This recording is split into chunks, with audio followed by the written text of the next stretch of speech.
എൻ്റെ മറ്റൊരു അനുഭവത്തിലേക്ക് എല്ലാവർക്കും ഒരിക്കൽ കൂടി സ്വാഗതം. നമ്മുടെ ചാനൽ സബ്സ്ക്രൈബ് ചെയ്യുക, ലൈക്ക് ആൻഡ് ഷെയർ. അങ്ങനെ ഞാൻ JNUവിൽ അഡ്മിഷൻ എടുത്തു.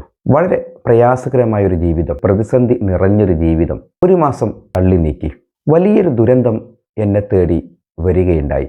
മറ്റൊന്നുമല്ല, ഞാൻ മുമ്പ് സൂചിപ്പിച്ചിരുന്നു, ഏകദേശം ഒരു മാസം ഒരു നേരം മാത്രം ഭക്ഷണം കഴിച്ചുകൊണ്ട് ഞാൻ എൻട്രൻസിന് വേണ്ടി പഠിച്ച കാര്യം. ഒരു പക്ഷേ അതാവാം എൻ്റെ ബോഡിയാകെ ക്ഷീണിച്ചിരുന്നു. രോഗപ്രതിരോധ ശേഷി വളരെ വീക്കായിരുന്നു. ജവഹർലാൽ നെഹ്റു യൂണിവേഴ്സിറ്റിയിൽ ഞാൻ അഡ്മിഷൻ എടുത്തു. ഒരു മാസം കഴിഞ്ഞപ്പോഴേക്ക് എനിക്ക് ശക്തമായ പനി ബാധിച്ചു. ശക്തമായ പനി എന്ന് പറഞ്ഞാൽ എനിക്ക് ആദ്യമായിട്ടാണ് അങ്ങനെ ഒരു പനി ഉണ്ടാകുന്നത്. നീക്കാൻ വയ്യ, നടക്കാൻ വയ്യ, നീക്കുമ്പോഴേക്ക് തല കറങ്ങി വീഴുന്ന അവസ്ഥ, ഒന്നും ചെയ്യാൻ പറ്റാത്ത അവസ്ഥ, ആകെ ക്ഷീണിച്ച് തളർന്ന് കിടക്കുന്നൊരവസ്ഥ. ഹോസ്റ്റലിലാണെങ്കിലോ നമ്മളെ പരിചരിക്കാൻ ആളില്ലതാനും. അപ്പോൾ കൃത്യമായ കഞ്ഞി പോലും കിട്ടാത്തൊരവസ്ഥ. വളരെ പ്രതിസന്ധിയിലൂടെ ഞാൻ കടന്നു പോകുമ്പോൾ അവിടെ നിന്നുണ്ടായിരുന്ന എൻ്റെ ചില സുഹൃത്തുക്കൾ എന്നെ ഹോസ്പിറ്റലിലേക്ക് കൊണ്ടുപോയി. അവിടെ എടുത്തു പറയാവുന്ന ഒരു വ്യക്തിയാണ് ഷക്കീബ്. ഷക്കീബായിരുന്നു എന്നെ ആദ്യമായി തൊട്ടടുത്തുള്ള ഒരു ക്ലിനിക്കിലേക്ക് കൊണ്ടുപോയത്. അവർ പറഞ്ഞു, ഇവിടെ കാണിച്ചത് കൊണ്ട് കാര്യമില്ല, നിങ്ങൾ തൊട്ടടുത്തുള്ള ഹോസ്പിറ്റലിലേക്ക് പോകണം. അങ്ങനെ ഡൽഹിയിലെ ഒരു പ്രധാനപ്പെട്ട ഹോസ്പിറ്റലിലേക്ക് ഞങ്ങൾ പോയി. അവിടെ പരിശോധനകളെല്ലാം നടന്നു. അവർ ഒരുപാട് ചെക്കപ്പുകൾ നടത്തി. അങ്ങനെ അവർ പറഞ്ഞു, ഇത് TB ആണ്, ക്ഷയരോഗത്തിൻ്റെ തുടക്കമാണ്, നിങ്ങളെ ഇവിടെ നിർത്താതിരിക്കുകയാണ് നല്ലത്, ഏറ്റവും നല്ലത് കേരളത്തിലേക്ക് പോവുകയാണ്. അവിടെ നിൽക്കുമ്പോൾ ചില പ്രശ്നങ്ങളൊക്കെ ഉണ്ട്.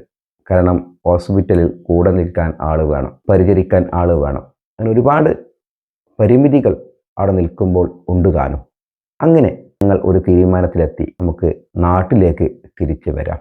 എൻ്റെ വലിയ സ്വപ്നമാണ്, വലിയ പ്രതീക്ഷയാണ് കരിഞ്ഞു പോകാൻ പോകുന്നത് എന്ന് എനിക്ക് തോന്നി. അപ്പോഴും ഞാൻ മനസ്സിൽ ഒരു പ്രതിജ്ഞ എടുത്തു, ഈ രോഗം മാറിയാൽ വീണ്ടും ഞാൻ ഡൽഹിയിലേക്ക് തിരിച്ചെത്തും. യഥാർത്ഥത്തിൽ ഡൽഹിയിൽ എത്തി അന്നു മുതൽ ഭക്ഷണത്തോടും ക്ലൈമറ്റിനോടും ഞാൻ പോരാടുകയായിരുന്നു. എന്തുകൊണ്ടാണ് ഈ അസുഖം എനിക്ക് വന്നു എന്നതിന് ഒരു പക്ഷേ ഞാൻ മുമ്പ് പറഞ്ഞ 2 കാരണങ്ങളാവാം. ഒന്ന്, ശരീരത്തിൻ്റെ പ്രതിരോധ ശേഷി വീക്കായതാവാം, കൃത്യമായി ഭക്ഷണം കഴിക്കാത്തതാവാം. ഇങ്ങനെയുള്ള കാരണങ്ങൾ കൊണ്ടാവാം ഈ രോഗം എന്നെ ബാധിച്ചിട്ടുണ്ടാവാം. ഏതായാലും ഞാൻ നാട്ടിലേക്ക് ഫ്ലൈറ്റ് കയറാൻ തീരുമാനിച്ചു. ഷക്കീബ് എന്നെ ഡൽഹി എയർപോർട്ടിൽ നിന്നും നാട്ടിലേക്കുള്ള ഫ്ലൈറ്റ് കയറ്റി വിട്ടു. ഫ്ലൈറ്റിൽ കയറിയപ്പോൾ ആകെ ക്ഷീണിച്ച് ഇരിക്കാൻ പോലും പറ്റാത്ത അവസ്ഥയിലായിരുന്നു ഞാൻ. ഫ്ലൈറ്റിൽ നിന്ന് കിട്ടിയ സ്നാക്സ് പോലും എനിക്ക് മര്യാദയ്ക്ക് കഴിക്കാൻ പറ്റിയില്ല. ഒരുവിധം ഞാൻ നമ്മുടെ കൊച്ചി എയർപോർട്ടിൽ ഫ്ലൈറ്റ് ഇറങ്ങി. അവിടെ എൻ്റെ ജ്യേഷ്ഠൻ ഒരു വണ്ടിയും കൊണ്ട് എന്നെ കാത്തു നിൽക്കുന്നുണ്ടായിരുന്നു. അങ്ങനെ ആ കാറിൽ കയറി എൻ്റെ വീട്ടിൽ എത്തി. വീട്ടിലെത്തിയപ്പോൾ എല്ലാവരും ഞെട്ടിപ്പോയി, ആകെ ക്ഷീണിച്ച് തളർന്നിരിക്കുന്നു, എന്ത് സംഭവിച്ചു? പിറ്റേ ദിവസം തന്നെ കോഴിക്കോട് മെഡിക്കൽ കോളേജിലേക്ക് പരിശോധനയ്ക്ക് പോയി.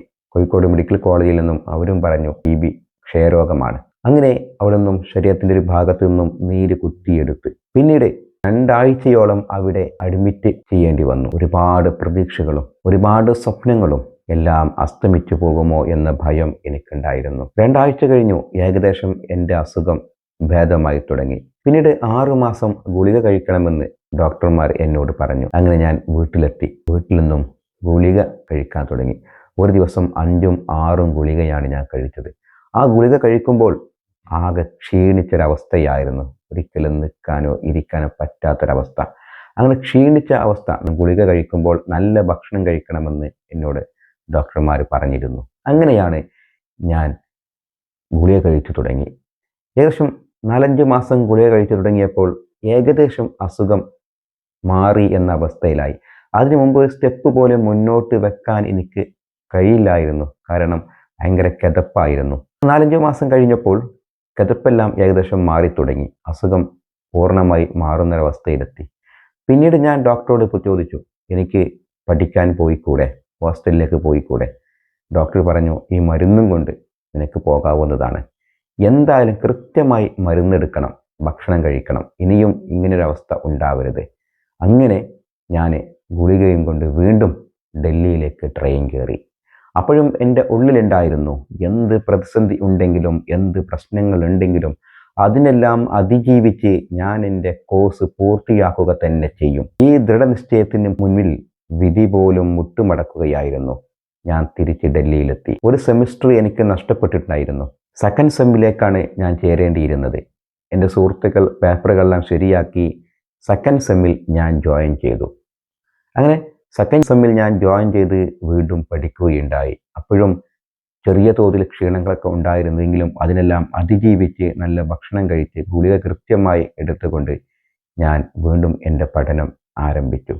അതുപോലെ തന്നെ അവിടെ നേരിട്ട മറ്റൊരു പ്രശ്നമായിരുന്നു വായനാ പ്രശ്നം, ബുക്ക് വായിക്കാനുള്ള പ്രശ്നം. കാരണം എൻ്റെ കയ്യിൽ അന്ന് കമ്പ്യൂട്ടർ ഉണ്ടായിരുന്നില്ല. അവിടുത്തെ ലൈബ്രറിയിൽ ആകെ 4-5 കമ്പ്യൂട്ടർ, ഒരുപാട് വിഷ്വലി ഇമ്പയർഡായ കുട്ടികളും. ആദ്യം വരുന്ന ആളുകൾ കമ്പ്യൂട്ടർ എടുത്തു കഴിഞ്ഞാൽ പിന്നീട് വരുന്നവർക്ക് കമ്പ്യൂട്ടർ കിട്ടാറില്ല. എന്നാൽ വായിച്ചു തരാൻ അവിടെ ആളില്ല താനും.